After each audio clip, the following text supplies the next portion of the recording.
Pertamina, perusahaan energi milik negara yang sudah lama menjadi tulang punggung kebutuhan energi Indonesia, pernah dikenal sebagai simbol kemandirian nasional. Namun, di balik sejarah panjangnya, kini Pertamina menghadapi isu serius berupa dugaan korupsi yang berdampak besar pada perekonomian dan kepercayaan publik. Kasus korupsi ini mencuat dari dugaan penyalahgunaan wewenang yang terjadi antara tahun 2018 hingga 2023.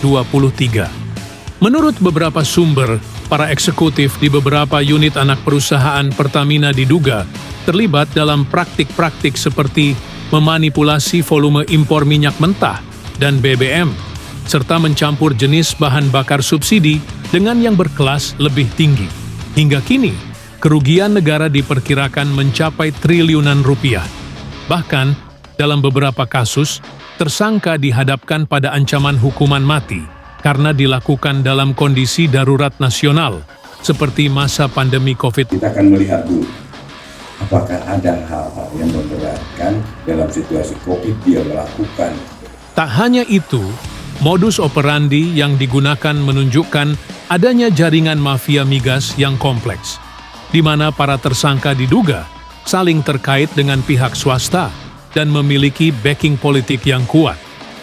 Hal ini menambah kompleksitas penyelesaian kasus dan kepercayaan publik yang semakin menurun.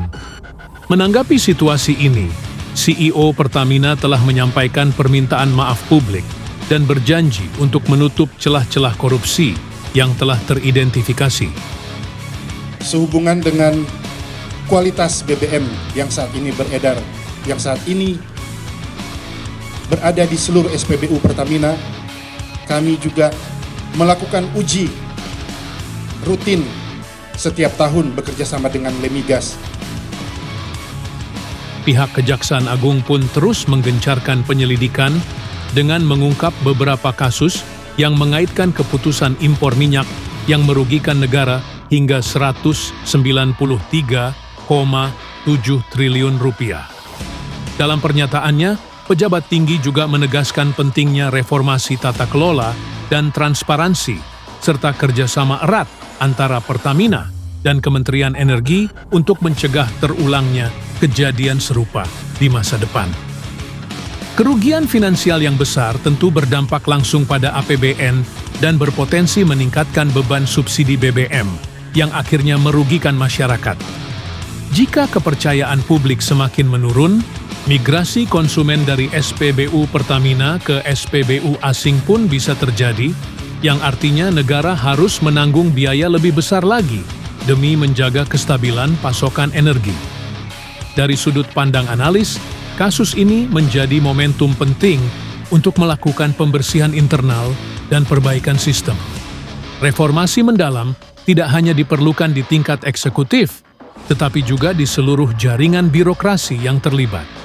Masyarakat dan aparat hukum diharapkan bisa bekerja sama untuk mengembalikan integritas dan kepercayaan pada perusahaan BUMN yang strategis ini.